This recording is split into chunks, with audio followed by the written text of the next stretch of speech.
Aqui no nosso encontro, a gente fala muito de como as mulheres estão cada vez mais ocupando espaços antes exclusivos de homens. E hoje eu trouxe mais um exemplo. Olha só que dado interessante. Nos últimos 10 anos, o número de mulheres no Exército aumentou 82%. Hoje já são mais de 8.100 mulheres. Eu vou convidar para sentar aqui do meu lado a Joyce. Vem pra cá, Joyce. A Joyce é da primeira turma de mulheres em treinamento para ser uma oficial de combate. Senta aqui, por favor. Obrigada. Vamos primeiro conhecer a história dela, para aí a gente ver como é que foi essa escolha e essa decisão. Vamos lá. A do sorriso ao lado da irmã. A delicadeza dos movimentos nas aulas de dança. Quem vê Joyce a paisana não imagina o que ela é capaz de fazer usando uma farda. Em fevereiro, a jovem de 19 anos entrou para a Escola Preparatória de Cadetes do Exército. No início, os pais ficaram preocupados. Queriam que a filha fosse arquiteta, dentista, mas Joyce sempre soube o que ela queria. E hoje faz parte da primeira turma de mulheres que estão sendo treinadas para combater pelo Exército Brasileiro.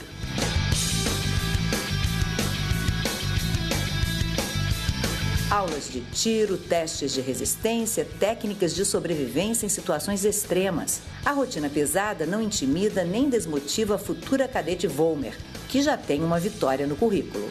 Venceu a batalha contra os estereótipos e ocupa mais um espaço conquistado pelas mulheres.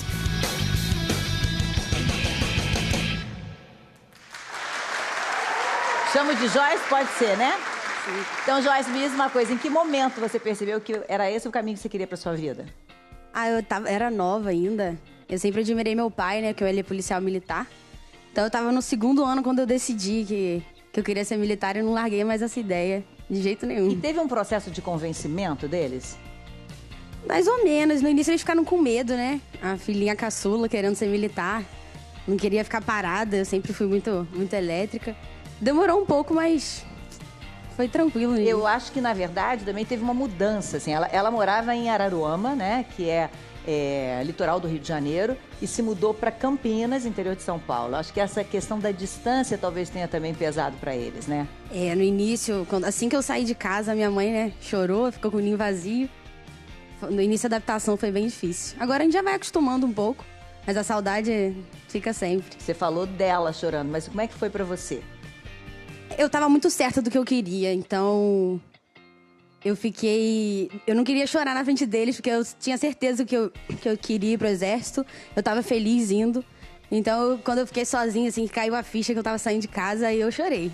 Chorei porque ficar longe de pai e mãe é difícil, né? Independente se você tá realizando seu sonho ou não. Acho que ela falou uma coisa legal, que assim, eu estava muito firme na decisão que eu tomei. Acho que isso faz, por isso ela está tranquila, assim.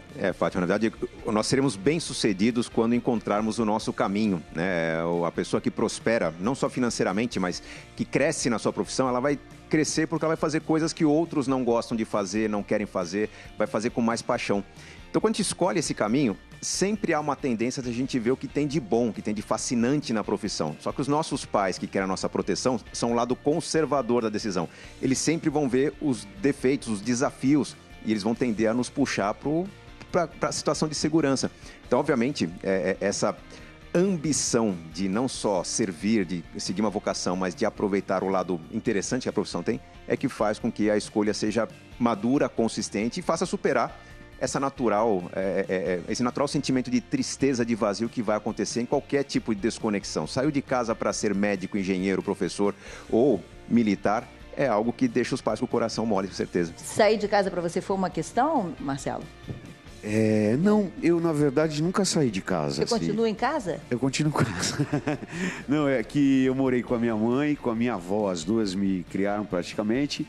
Aí minha mãe faleceu antes da minha avó, e aí depois eu fiquei com a minha avó até o final. Nunca me passou pela cabeça que fosse diferente disso, assim, né?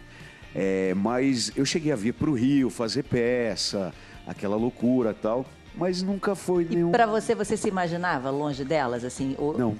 Não, né? Não, nunca. Nem passou pela minha cabeça, assim, tipo, eu jamais deixaria minha avó, por exemplo, mas é que assim, era um caso muito específico, né? Que era claro. Uma senhora de 90 anos. Não, mas quando você era um adolescente de 13, ela não era nem tão senhora, nem sua mãe, mas era quer dizer, você já tinha uma relação ali que para você Era bacana, tava bem. Super bacana e eu não via como não assim, tipo, essa coisa de sair de casa, eu acho que é incrível, assim. É uma coisa americana, né? Que os americanos até acham esquisito quando os filhos ficam em casa até mais velhos, né? Assim, eles vão embora, né? Tchau. Eu diria que é latino o sentimento de querer ter a família sempre reunida aos fins de semana. Tão semana. latina, gente, vocês não fazem ideia.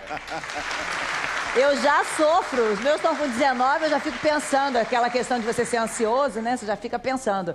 Galera da banda, por exemplo, William, você precisou sair de casa? Precisou ficar longe por conta do trabalho? Vocês estão sempre longe, né? Cara, acho que cada um aqui tem uma história diferente nesse sentido, né? Mas eu saí de casa com 16 para 17 anos. Eu já tocava e eu tive um desentendimento com meu pai, porque chegou uma hora em que eu comecei a ter uma divergente ideia com ele, né? Cada um tinha um ideal diferente.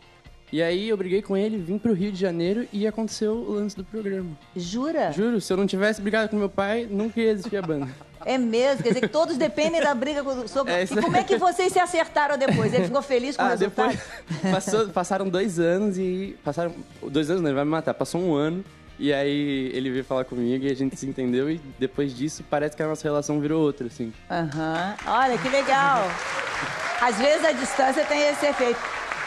Em relação aos riscos, será que a sua família não fica preocupada? Porque assim, ela está nessa primeira turma de mulheres que é uma turma para combate, porque antes não tinha, né? Isso preocupa? Acho que sim. Eu lembro quando eu fui pro campo, né, agora no início da formação, que minha mãe, eu cheguei, a gente não leva o celular, quando eu cheguei tinha um monte de mensagem da minha mãe. Filho, você tá bem? Você tá viva? Você comeu? Você dormiu? A preocupação sempre vai existir, né? Meu pai, ele fica mais tranquilo porque ele sabe, mas mesmo que a carreira seja diferente do exército, da polícia, sim, ele sabe mais o que eu passo e que eu sou capaz de superar as coisas, né? Minha mãe fica com bastante medo. Não, porque olha só, hoje em dia as Forças Armadas no Rio de Janeiro, por exemplo, elas estão trabalhando aqui também ao lado da polícia, né? Então são momentos de muita tensão. São equipes que vão para missões de paz em países em conflito. Então não é muito tranquilo para você como mãe e pai ver a sua filha fazendo essa opção, né? Eu acho que se eu estivesse na posição dela, eu também ficaria preocupada. Mas pra você não, você lida com isso super... Super bem. Eu sou muito certa, eu sou muito feliz, então eu sou muito tranquila. Eu nem fico preocupada com essa parte. Tá bom, né? É interessante perceber o quanto que o aspecto da possível violência da profissão afeta a família, né? Porque você, na prática, é uma atleta, física e mentalmente, né? O que te faz uma boa militar é a sua capacidade. Agora, se um pai e uma mãe tem um filho no esporte, como o automobilismo, por exemplo, que também tem um alto risco, muitas vezes a imagem é de admiração, porque é visto como esporte, né? Enquanto que você, com as suas habilidades bem desenvolvidas, mesmo num cenário de violência, irá desempenhar bem sua profissão, com todo o risco que tem, né? Em algum momento passou na sua cabeça desistir? Olha, voltar para casa? Voltar para casa, sim, passou, né? Mas eu tento ser forte, né? Porque a saudade é uma coisa muito... Ainda para o brasileiro, que eu vejo que tem muito isso. Que tem aquela reunião muito familiar muito forte também. E a pessoa sair de casa, é difícil tomar essa decisão. Teve momentos, né, que eu pensei, mas... O bom é que eu também criei minha família aqui. Eu consegui... Eu sou casado, né? Eu tenho 2 filhas agora. Então, eu tenho uma família aqui também. É um elemento muito forte aqui. Isso ajudou para você? Ajudou bastante. O fato de você ter essa base, de ter alguém que, né? Isso muda um pouco. Muda. O que a pessoa deve pensar na hora, assim, que passa... Que muita gente tem, né? Quase desistir, está quase chegando, mas... O que a pessoa deve pensar nessa hora? Como é que ela deve se organizar? Olha, eu já vivi fora, a música do Lu me dá um nó na garganta, porque eu passei por isso, quando você fala sem mamãe, sem papai, não é fácil. Talvez as pessoas pensem que, bom, mas eu não estou bem com meu pai, não estou bem com a minha mãe, com ninguém, com os irmãos, é bom ir embora mesmo. Agora, tem um aspecto fundamental nas escolhas, que sempre que eu escolho qualquer caminho, haverá algum tipo de perda, algum tipo de ganho. Só que normalmente a gente não dá valor para o que tem abundante na vida. Talvez eu não fale com meu pai, com a minha mãe todos os dias, talvez eu não valorize minha cultura, minha comida, mas quando a gente tem escassez disso, quando a gente está longe, qualquer falta, ela se multiplica numa força impressionante. Então, o tempo que eu morei fora do Brasil, 1 ano no Canadá, havia eventos do tipo, sábado haverá feijoada dos brasileiros. Eu nunca tinha comido feijoada na minha vida, mas eu estava louco para comer aquela feijoada, que era o resgate do sentimento. Então, quem parte para um caminho novo, para outro estado, para uma cidade pequena, para uma grande, para um outro país, tem que ter consciência que vai sentir a falta. E aí tem duas posturas que podem ser trabalhadas. Uma de manter um certo contato frequente para não se desligar totalmente, mas adotar a estratégia de não se deixar totalmente exposto para a volta, porque isso pode resultar num fracasso que poderia ser evitado. Então, primeiras semanas, primeiros meses, não, estou com saudade, vou voltar para visitar. É melhor você fazer uma ligação, escrever uma carta, comunicação pela internet, do que voltar para aquele seu ninho, porque o sentimento que você perdeu muita coisa será muito grande. Você sente isso, Joyce? Ah, eu sinto. É? Sinto falta de casa, né? Às vezes. A correria do dia a dia, né? Nossa rotina lá é bem intensa. Então a gente acaba não lembrando, mas chega à noite, né? Você tem sono, aí você lembra de casa, lembra da mãe, do colo de mãe. Aí eu lembro quando eu fui pras férias, a gente fica um tempo, né, sem ver a família. Aí eu fui pra casa, aí, né, cuidado de mãe o tempo inteiro, ficar ali no colo. Aí quando volta pra escola, a gente sente uma falta muito grande. Como ele falou, o seu namorado também tá com você? Tá lá também. Os Passou dois junto comigo. fizeram, foi um projeto conjunto? Foi, a gente estudou junto, a gente passou junto. Ele que influenciou você ou você que Muito, influenciou ele que me influenciou, porque ele fez prova antes, né? É. Então, antes de abrir a oportunidade de entrar as mulheres na SpaceX, ele foi abrindo caminho, assim. Ele foi me mostrando, me ensinando como é que funcionava, né? Ele fez eu me apaixonar também pelo Exército. Olha que legal. Então, você me disse uma coisa aqui antes do programa começar, você estava comentando que ele teve a chance agora, passados 6 anos sem ver os pais, né? Tinha uma possibilidade deles se reencontrarem nos Estados Unidos, você não conseguiu visto, não foi? Esse é o momento que eu passei o dia todo chorando, sabe? Porque já estava na expectativa do dia. Era o dia do aniversário da minha filha, que ia ser o casamento de uma irmã minha. Eu tenho 4 irmãs. E era um momento que estava certo que todo mundo, né? As minhas irmãs, meus pais, porque eles moram lá nos Estados Unidos agora. E meus tios que moram fora, também Nigéria, Inglaterra, todo mundo era um ponto de encontro, de todo um reencontro. Né, de todo mundo.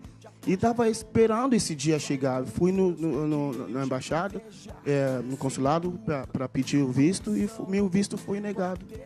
Nossa. De alguma forma, não sei, a pessoa que me entrevistou conseguiu entender isso como se eu tivesse deixado tudo da minha vida aqui, essa tudo que eu tenho aqui, e começar a morar fora, morar nos Estados Unidos ilegal. Não tem cabimento isso, sabe? Isso para você foi... Foi muito, porque não, foi chocante, porque não esperava isso.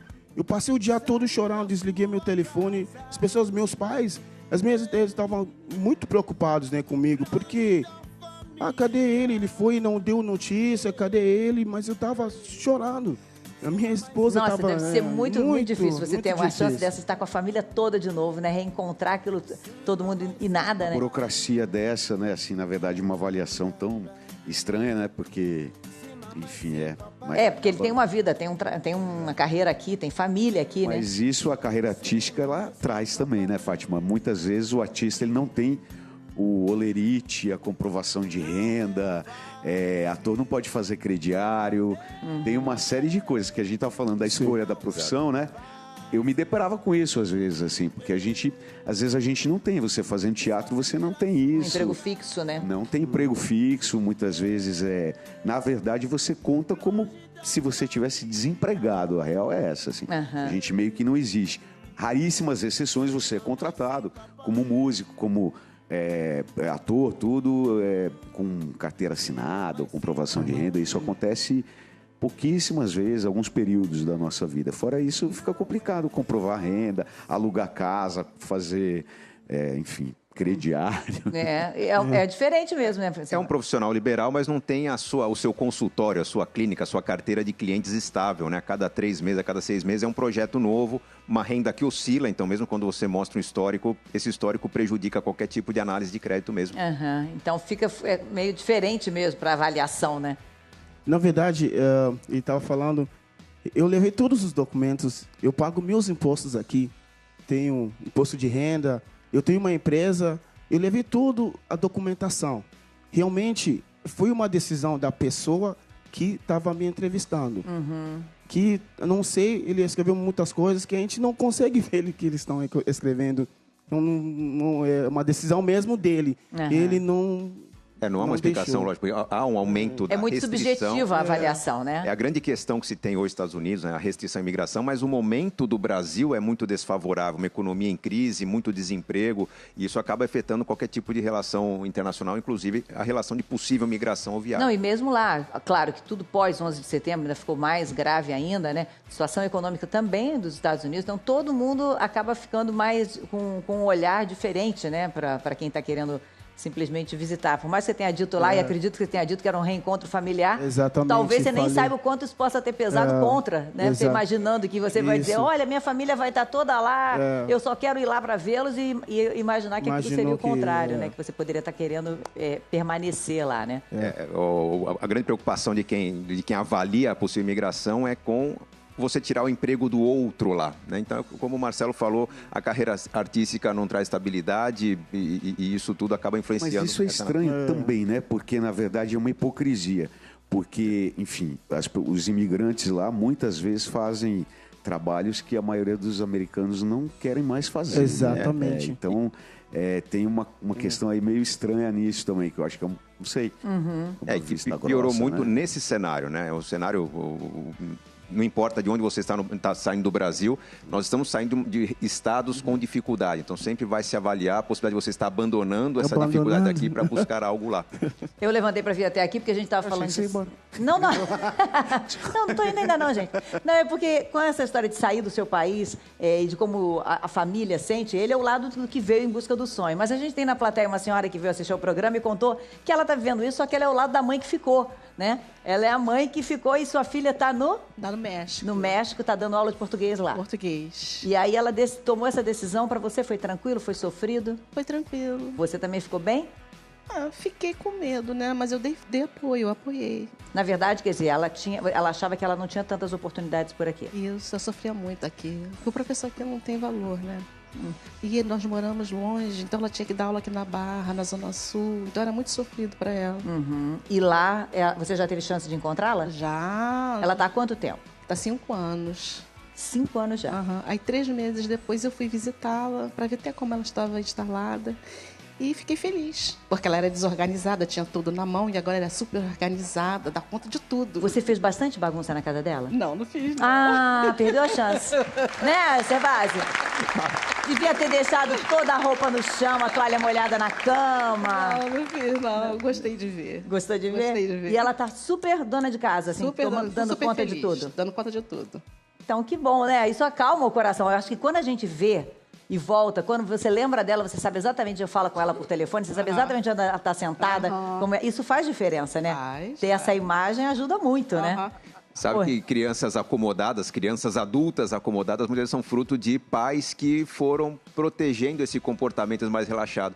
Quando a gente vai de um país para outro, a gente tende a se moldar à cultura e não manter a nossa acomodação original, né? Então, as pessoas vão fazer trabalhos que não fariam na sua terra. Quantas pessoas não saem do país para lavar pratos, para limpar a privada, para trabalhar em algo manual que talvez se fizesse no seu país encontraria um trabalho também, mas não, ali longe do questionamento, da cobrança da sociedade, a gente vai fazer algo que é um desafio para o morador local e por isso a gente vai crescer nesse outro país. A Joyce lá no Exército, você está numa turma de combate, mas na verdade você vai ter que escolher em algumas categorias. Você não pode participar de todos os grupos, não é isso? Eu não tenho... São 7 opções, se eu não me engano agora. Mas as mulheres, por enquanto, como é a primeira turma, né? A gente só pode escolher entre 2, que é intendência e material bélico. Quer dizer, você pode participar de toda a ação de combate, mas você se desenvolveria nessas 2 áreas. Nessas 2 áreas, E você tem uma ideia, conversando com outras mulheres que você já encontra lá, do porquê que aumentou tanto o interesse das mulheres pelas Forças Armadas? Eu acho que é o poder, né? Que é mostrar que a gente consegue também, que a gente pode tanto quanto o homem. Eu acho que é isso. A gente quer mostrar que a gente conquistar nosso espaço, né? Que eu acho que é isso, que faz a gente querer mais o interesse maior da mulher no Exército. Você acha que pode ser um caminho mesmo, a gente mostrar que não tem espaço reservado? Eu acho que está diminuindo muito qualquer tipo de diferença em qualquer profissão. Tem essa questão do poder de você trabalhar, né, como eu falei, o aspecto físico e mental da profissão, mas também tem o lado da profissão séria, né, da seriedade ainda que se vê na carreira militar, da carreira de longo prazo, da estabilidade, que mesmo no serviço público, por exemplo, está se diminuindo essa questão de estabilidade. Muitos questionam trabalhar num órgão que às vezes foi taxado por más práticas, má conduta, corrupção, enquanto que no Exército ainda existe nas Forças Armadas existe essa aura da seriedade, de você ter uma estratégia de trabalho, de você ter a defesa do seu país. E quando não é questão de defesa, é o próprio trabalho social, né? Que também o Exército faz parte do equilíbrio, da harmonia da sociedade. Em algum momento passou na sua cabeça desistir? Olha, voltar para casa? Voltar para casa, sim, passou, né? Mas eu tento ser forte, né? Porque a saudade é uma coisa muito... Ainda para o brasileiro, que eu vejo que tem muito isso, que tem aquela reunião muito familiar muito forte também. E a pessoa sair de casa, é difícil tomar essa decisão. Teve momentos, né, que eu pensei, mas o bom é que eu também criei minha família aqui. Eu consegui. Eu sou casado, né? Eu tenho 2 filhas agora, então eu tenho uma família aqui também, é um elemento muito forte aqui. Isso ajudou para você? Ajudou bastante. O fato de você ter essa base, de ter alguém que, né? Isso muda um pouco. Muda. O que a pessoa deve pensar na hora assim que passa, que muita gente tem, né? Quase desistir, está quase chegando, mas o que a pessoa deve pensar nessa hora? Como é que ela deve se organizar? Olha, eu já vivi fora, a música do Lu me dá um nó na garganta, porque eu passei por isso, quando você fala sem mamãe, sem papai, não é fácil. Talvez as pessoas pensem que, bom, mas eu não estou bem com meu pai, não estou bem com a minha mãe, com ninguém, com os irmãos, é bom ir embora mesmo. Agora, tem um aspecto fundamental nas escolhas, que sempre que eu escolho qualquer caminho, haverá algum tipo de perda, algum tipo de ganho. Só que normalmente a gente não dá valor para o que tem abundante na vida. Talvez eu não fale com meu pai, com a minha mãe todos os dias, talvez eu não valorize minha cultura, minha comida, mas quando a gente tem escassez disso, quando a gente está longe, qualquer falta, ela se multiplica numa força impressionante. Então, o tempo que eu morei fora do Brasil, 1 ano no Canadá, havia eventos do tipo, sábado haverá feijoada dos brasileiros. Eu nunca tinha comido feijoada na minha vida, mas eu estava louco para comer aquela feijoada, que era o resgate do sentimento. Então, quem parte para um caminho novo, para outro estado, para uma cidade pequena, para uma grande, para um outro país, tem que ter consciência que vai sentir a falta. E aí tem 2 posturas que podem ser trabalhadas. Uma de manter um certo contato frequente para não se desligar totalmente, mas adotar a estratégia de não se deixar totalmente exposto para a volta, porque isso pode resultar num fracasso que poderia ser evitado. Então, primeiras semanas, primeiros meses, não, estou com saudade, vou voltar para visitar. É melhor você fazer uma ligação, escrever uma carta, comunicação pela internet, do que voltar para aquele seu ninho, porque o sentimento que você perdeu muita coisa será muito grande. Você sente isso, Joyce? Eu sinto. Sinto falta de casa, né? Às vezes. A correria do dia a dia, né? Nossa rotina lá é bem intensa. Então a gente acaba não lembrando, mas chega à noite, né? Você tem sono, você lembra de casa, lembra da mãe, do colo de mãe. Aí eu lembro quando eu fui pras férias, a gente fica um tempo, né, sem ver a família. Aí eu fui pra casa, aí, né, cuidado de mãe o tempo inteiro, ficar ali no colo. Aí quando volta pra escola, a gente sente uma falta muito grande. Como ele falou, o seu namorado também tá com você? Tá lá também. Passou Os dois junto comigo. foi um projeto conjunto? Foi, a gente estudou junto, a gente passou junto. Ele que influenciou você que muito, influenciou ele? Que me influenciou, porque ele fez prova antes, né? Então, antes de abrir a oportunidade de entrar as mulheres na SpaceX, ele foi abrindo caminho, assim. Ele foi me mostrando, me ensinando como é que funcionava, né? Ele fez eu me apaixonar também pelo Exército. Olha que legal. Então, você me disse uma coisa aqui antes do programa começar, você estava comentando que ele teve a chance agora, passados 6 anos sem ver os pais, né? Tinha uma possibilidade deles se reencontrarem nos Estados Unidos, você não conseguiu visto, não foi? Esse é o momento que eu passei o dia todo chorando, sabe? Porque já estava na expectativa do dia. Era o dia do aniversário da minha filha, que ia ser o casamento de uma irmã minha. Eu tenho 4 irmãs. E era um momento que estava certo que todo mundo, né? As minhas irmãs, meus pais, porque eles moram lá nos Estados Unidos agora. E meus tios que moram fora, também Nigéria, Inglaterra, todo mundo era um ponto de encontro, de todo um reencontro. Né? De todo mundo. E estava esperando esse dia chegar. Fui na embaixada, no consulado, para pedir o visto, e meu visto foi negado. Nossa. De alguma forma, não sei, a pessoa que me entrevistou conseguiu entender isso como se eu tivesse deixado tudo da minha vida aqui, essa tudo que eu tenho aqui, e começar a morar fora morar nos Estados Unidos ilegal. Não tem cabimento isso, sabe? Isso para você foi... Foi muito, porque não, foi chocante, porque não esperava isso. Eu passei o dia todo chorando, desliguei meu telefone. As pessoas, meus pais, eles estavam muito preocupados, né, comigo, porque... cadê ele? Ele foi e não deu notícia, cadê ele? Mas eu tava chorando. A minha esposa Nossa, tava... deve ser muito difícil você ter uma difícil. chance dessa, estar com a família toda de novo, né? Reencontrar aquilo, todo mundo e nada, né? Burocracia dessa, né? Assim, na verdade, uma avaliação tão estranha, né? Porque, enfim, porque ele tem uma vida, tem uma carreira aqui, tem família aqui, né? Mas isso, a carreira artística, ela traz também, né, Fátima? Muitas vezes o artista... Eu tava muito certa do que eu queria, então... Eu não queria chorar na frente deles, porque eu tinha certeza que eu queria ir pro exército. Eu tava feliz indo. Então, quando eu fiquei sozinha, assim, caiu a ficha que eu tava saindo de casa, aí eu chorei. Chorei porque ficar longe de pai e mãe é difícil, né? Independente se você tá realizando seu sonho ou não.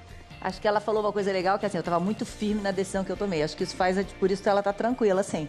Fátima, na verdade, nós seremos bem-sucedidos quando encontrarmos o nosso caminho, né? A pessoa que prospera, não só financeiramente, mas que cresce na sua profissão, ela vai crescer porque ela vai fazer coisas que outros não gostam de fazer, não querem fazer, vai fazer com mais paixão.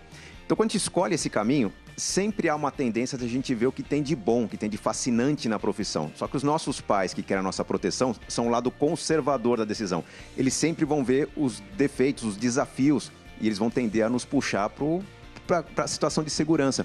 Então, obviamente, essa ambição de não só servir, de seguir uma vocação, mas de aproveitar o lado interessante que a profissão tem, é que faz com que a escolha seja madura, consistente e faça superar esse natural sentimento de tristeza, de vazio que vai acontecer em qualquer tipo de desconexão. Saiu de casa para ser médico, engenheiro, professor ou militar, é algo que deixa os pais com o coração mole, com certeza. Sair de casa para você foi uma questão, Marcelo? Não, eu na verdade nunca saí de casa. Você continua em casa? Eu continuo em casa. Não, é que eu morei com a minha mãe, com a minha avó, as duas me criaram praticamente. Aí minha mãe faleceu antes da minha avó, e aí depois eu fiquei com a minha avó até o final. Nunca me passou pela cabeça que fosse diferente disso, assim, né? Mas eu cheguei a vir pro Rio, fazer peça, aquela loucura e tal, mas nunca foi nenhum... E pra você se imaginava longe delas, assim? Não. Não, né? Não, nunca. Nem passou pela minha cabeça, assim, tipo, eu jamais deixaria minha avó, por exemplo, mas é que assim, era um caso muito... específico, né? Que era claro. Uma senhora de 90 anos. Não, mas quando você era um adolescente de 13, ela não era nem tão senhora, nem sua mãe, mas era quer dizer, você já tinha uma relação ali que pra você era bacana, tava bem. Super bacana e eu não via como assim, tipo, essa coisa de sair de casa, eu acho que é incrível, assim. É uma coisa americana, né? Que os americanos até acham esquisito quando os filhos ficam em casa até mais velhos, né? Assim, eles vão embora, né? Tchau. Eu diria que é latino o sentimento de querer ter a família sempre reunida aos fins de semana. Sou tão latina, gente, vocês não fazem ideia. Eu já sofro, os meus estão com 19, eu já fico pensando, aquela questão de você ser ansioso, né? Você já fica pensando. Galera da banda, por exemplo, William, você precisou sair de casa? Precisou ficar longe por conta do trabalho? Vocês estão sempre longe, né? Cara, acho que cada um aqui tem uma história diferente nesse sentido, né? Mas eu saí de casa com 16 para 17 anos. Eu já tocava e eu tive um desentendimento com meu pai porque chegou uma hora em que eu comecei a ter uma divergente de ideia com ele, né? Cada um tinha um ideal diferente. E aí eu briguei com ele, vim pro Rio de Janeiro e aconteceu o lance do programa. Jura? Juro, se eu não tivesse brigado com meu pai, nunca ia existir a banda. É mesmo? Quer dizer que todos dependem da briga com o sogro. E como é que vocês se acertaram depois? Ele ficou feliz com o resultado? Depois passaram 2 anos e... Passaram 2 anos, não, ele vai me matar. Passou 1 ano e aí ele veio falar comigo e a gente se entendeu e depois disso parece que a nossa relação virou outra, assim. Olha, que legal. Às vezes a distância tem esse efeito. Em relação aos riscos, será que a sua família não fica preocupada? Porque assim, ela está nessa primeira turma de mulheres que é uma turma para combate, porque antes não tinha, né? Isso preocupa?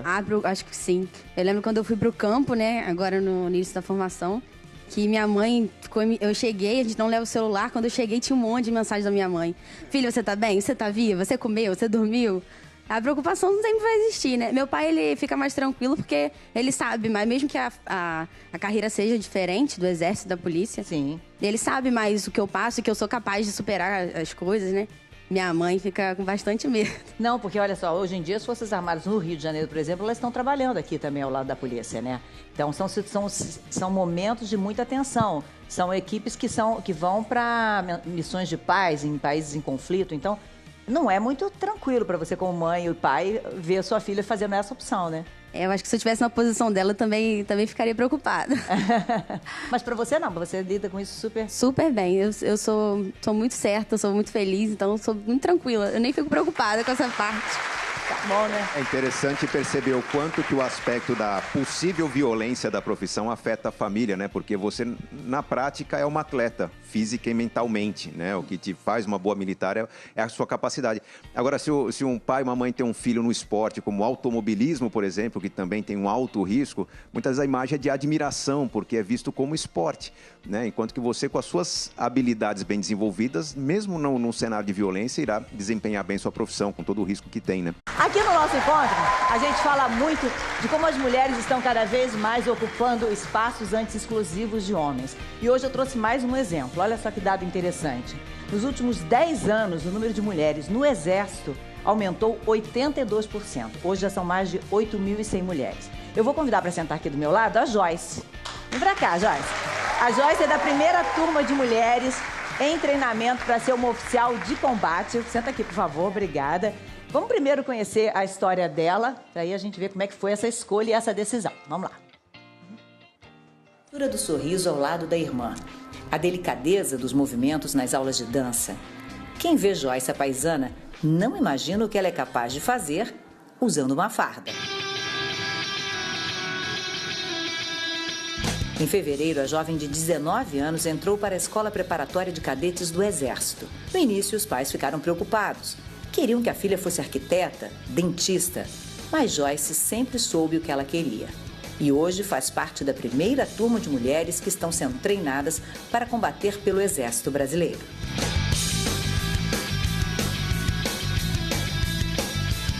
Aulas de tiro, testes de resistência, técnicas de sobrevivência em situações extremas. A rotina pesada não intimida nem desmotiva a futura cadete Volmer, que já tem uma vitória no currículo. Venceu a batalha contra os estereótipos e ocupa mais um espaço conquistado pelas mulheres.